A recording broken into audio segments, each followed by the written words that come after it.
Okay. I am going to spotlight Jane Tuttle, who is our speaker today.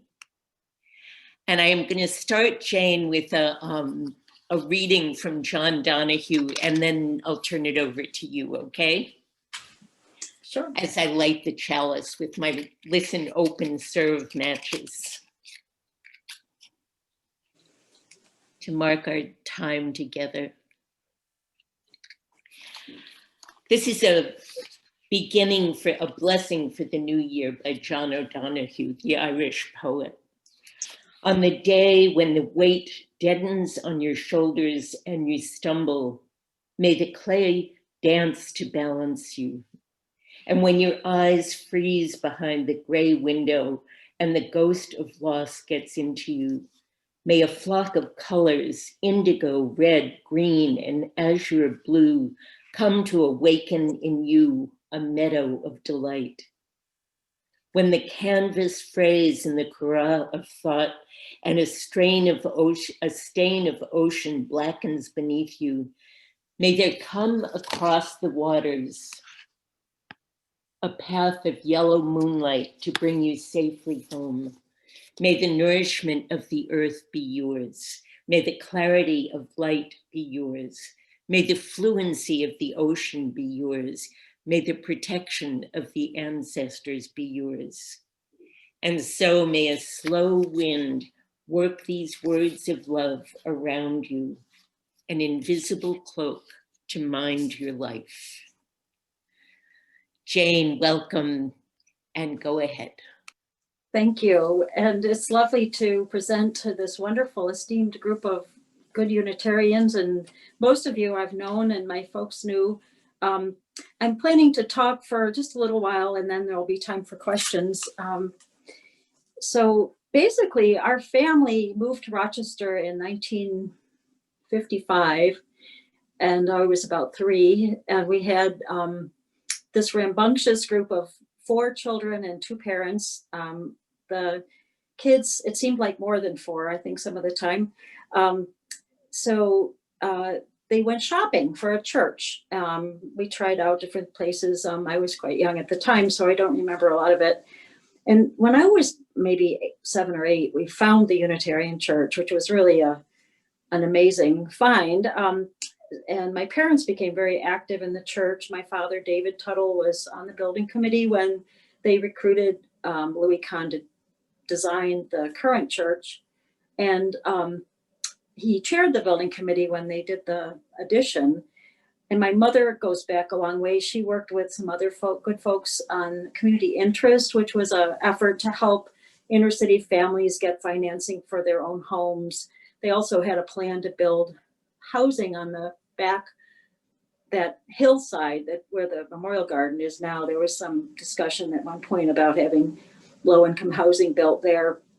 So she was very active. I still remember as a kid going with her to places like Baden Street Settlement, doing community volunteer work. And if I hadn't gone with her, I never would have seen Black people, until I was an adult, I think, because we were living in Brighton at the time. But back then, and Ann Perry remembers this, and of course her father was minister for many years.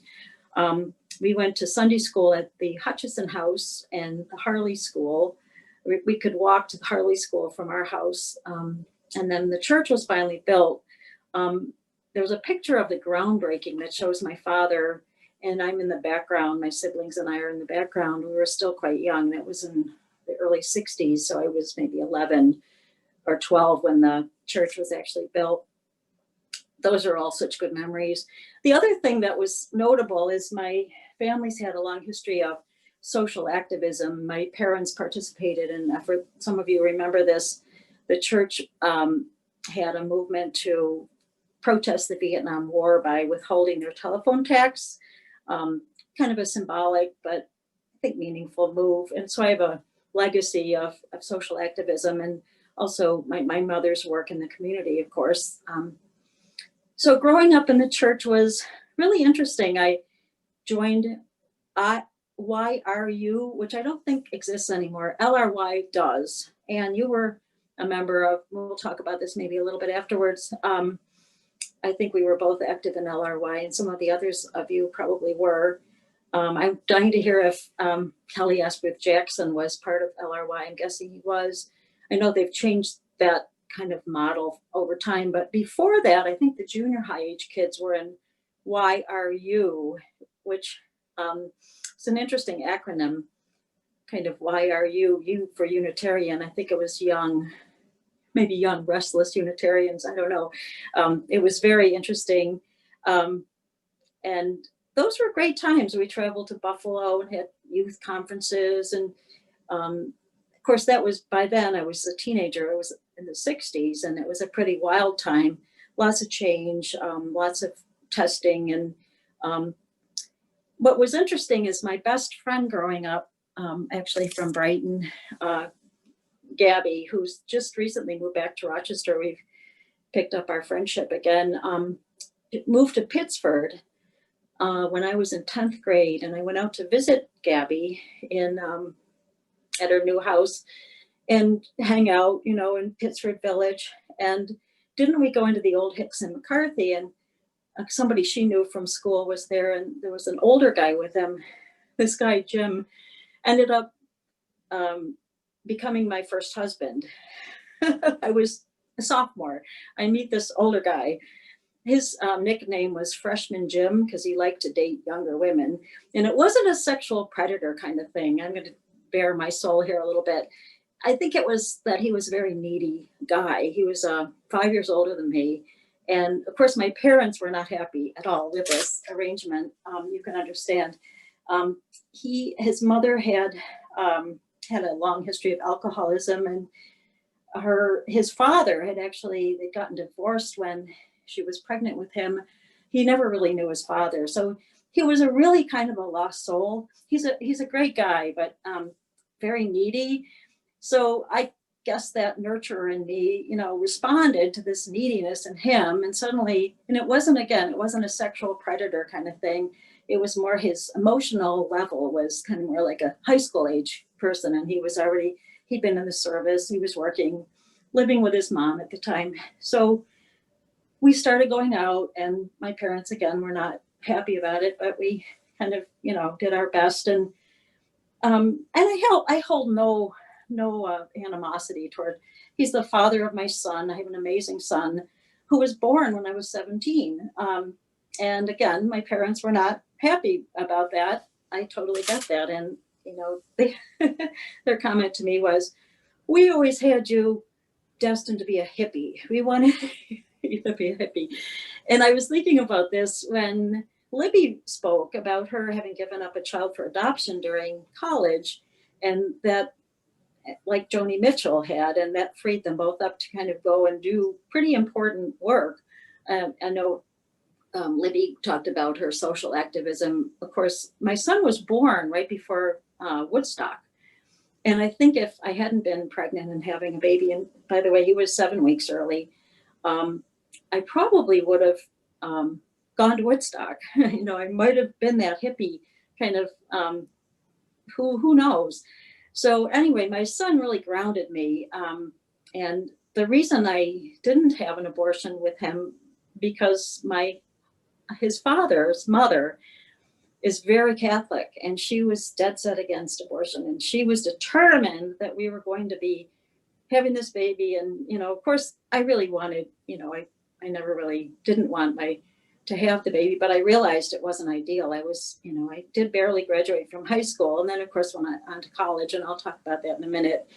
But the timing was obviously not great, but I clearly didn't want to, have the abortion. So my son is Jamie and his dad is Jim. So the mother, Janet, arranged for us to run away and get married in Maryland, where you could get married without your parents' permission if you were pregnant, whole big harangue. And there we were. Clearly not what I needed at that time, because, being a mom, okay, that was great. I really actually have been really lucky. I'm blessed. I have a wonderful son. But to be married at that age, oh my God, and especially to a very needy man, oh my God, it was not a good situation. So and I really wanted to go to college, and he was very threatened by that. So, we got divorced, and people in the church have been really helpful. My family was amazingly supportive. Once they realized that, this was going to really happen, and once my son was born, I mean, they have been so awesome. My whole family, my parents, my siblings have been huge, huge support. A lot of friends too, good friends. So there I was, on my own, moved back in with my folks. God bless them. The Boomerang kid and her kid. And he was just a delight, though. Thank God. He was a delightful child. And, I really got my feet under me at that point. I needed to get a life. So I decided to go into nursing. I thought about optical engineering. Somebody back in that era was saying, optics. It's kind of like during the graduate plastics, optics. But I decided I really liked working with people, and nursing has actually been a really great career for me. So I did my associates, and then my bachelor's, and then my master's, and later the doctorate, which actually gets me to the next stage when kind of spent some time in Rochester. Was grateful to my family so much for their support, huge support, and they were so great. My little brother was only like 14 when I had Jamie, and about 15 and a half when I moved back in. And he and his friends were just amazing. Thank God.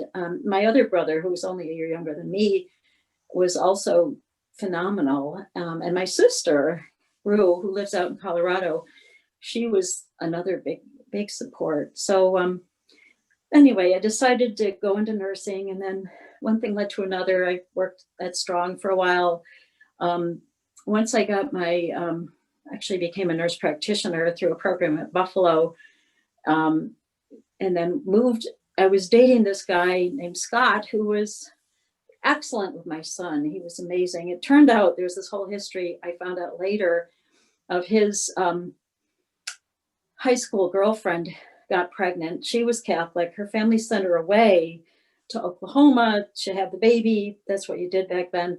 He never told me any of this, and I didn't even find this out until decades later. The whole time we were together, I never knew this, but he was so attached to my son. He was like, really a good father figure, even though my then ex-husband was great. He was a very good father. And so Jamie had lots of good support, good male, role models and such.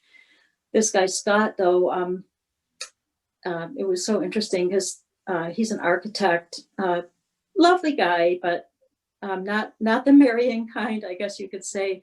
But I ended up following him. Jamie and I moved to Washington because that's where after he finished architecture school, he had a really good position down there. So we were down there with him for about 2.5, 3 years. And he's, I don't want to get into all the gory details, but kind of narcissistic and not very good at sort of seeing other people's points of view. So that kind of led to our breakup. And I moved back to Rochester, got my master's degree. In between, I got my bachelor's, and was kind of feeling good about being in Rochester. I actually bought my first house, and Jamie and I lived there for not very long, because within a year, there were no NP, nurse practitioner jobs in Rochester. So I was recruited to be on the faculty at Yale School of Nursing. So off we went, and my son was amazing. He he still lives there. He came with me halfway through high school, and visited his father, of course. His father by then had gotten remarried to a nice woman who had 3 kids. So they all, it all was fine, and he traveled well at that point. Got to see his dad, who actually now lives in Florida with his 3rd wife. His second wife died of pancreatic cancer a few years ago. Very sad. But he's with a nice, somewhat younger woman now. But getting back to Connecticut, how I got there. So we went there, and Jamie was so good about moving at halfway through high school. He was on the cross country team, so he got started with that in the late summer. So he had already had a group of friends when we got there, and when school began. And he just loves Connecticut so much that when I moved back here in 93, he was already through college. He loved it so much he stayed there, and he's since met an amazing woman whose sister is a Unitarian minister, and married them. She was also the matron of honor and as well the officiant at their wedding. It was great. They've been married, 18 years now, almost, and they have a 13-year-old daughter who's our oldest granddaughter, and she's just amazing. So I go back to Connecticut whenever I can. I haven't been back much during the COVID situation, although we've met halfway a couple of times, and we do a lot of Zoom and FaceTime. So he's launched and great, thank God. He's doing well. He found an amazing wife, and their daughter is just a delight. And then meanwhile, I moved back to Rochester after I finished my PhD. I did my PhD at University of Connecticut while I was teaching at Yale, because I couldn't afford Yale's tuition, actually, and they didn't really have like a tuition benefit program. But also the program I really wanted was at UConn. It had to do with family studies. And I'm really fascinated by families as an family nurse practitioner. That's kind of who I work with, and I enjoy that a lot. I kind of find it fascinating. Families are really interesting. So after the PhD, it was time to move back. And my dad had developed lymphoma, non-Hodgkin's lymphoma. So it was really time to come home. And but Jamie, like I said, was done with college and decided to stay there, and he has a great life. And again, that's my home away from home. I think if I had my druthers, I'd move back there and be closer to them. But since moving back here, I met a really delightful former high school friend who's Doug Blue. Some of you've met him. He doesn't come to church very often, maybe just Christmas Eve if we're even having service. But we had gone to high school together, and a mutual friend kind of got us together, and the rest is history. So we've been married almost 19 years, and he has 2 grown kids. The younger one has a daughter who's 5, and she has a brother who's 8. So we have a couple of local grandkids that we spend some time with. I've since retired. I came back here mainly to take the job at the U of R, but also to be closer to my family. So I've been at the U of R since 93 and on faculty doing part-time now. I'm just teaching one course and doing some supportive work, working with committees and interviewing applicants, stuff that's enough to feel like I'm really connected, but not overwhelmed. I look at some of my colleagues and I shudder because they're all going a little crazy with the workload being, online teaching now is pretty, it's different. I've kind of gotten the hang of it a little bit, but I'm really glad I'm not full-time anymore. The church, so moving back here also, I reconnected with the church. Dick Gilbert was minister for all those 35 years, I believe it was. And that was a great thing.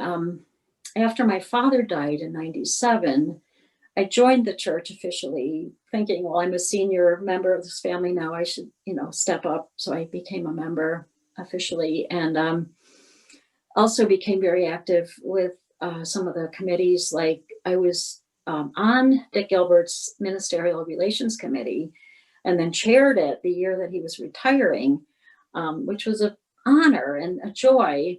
I actually took his course, Building Your Own Theology, back when Jan Cook and Stuart Burke were falling in love. They were in the course with me. That was so fun to watch them, and the course was meaty. I mean, Richard still has a brilliant mind. I mean, he's amazing. The writing he's done, I just passed along some of things my mom had collected of his writings to Christine Gordon, who's taking over as chair of the Gilbert Spirit Fund Selection Committee. That's been another joy, working with the Gilbert Spirit Fund Selection Committee in honor of Joyce and Dick Gilbert, money that's earmarked for social justice and the arts. Each year, we're getting ready we're going to try to do this all online to solicit those right now. We're going to need extra month. The board will hear about this that because of the online piece. But so reconnecting with church has been great. Still seeing some of the familiar faces, people that would be in like the choir. My dad was in the choir. He also sang and danced in the Gilbert and Sullivan productions back in the day. I believe some of you on this call are also alumni of the Gilbert and Sullivan series. So it was very, let me just look at I made just a few notes to see if I hit on everything. Yeah, Dick was, I still see him. Joyce is on a alumni. When I retired, my dean asked me to serve on this lifelong learning planning committee for the U of R. And Joyce is also on that. She's an alum of the U of R. So I see her, and I've seen Richard a few times. Yeah, I think that's pretty much my life and my connection with the church. So I know that was kind of short, but feel free to ask any questions.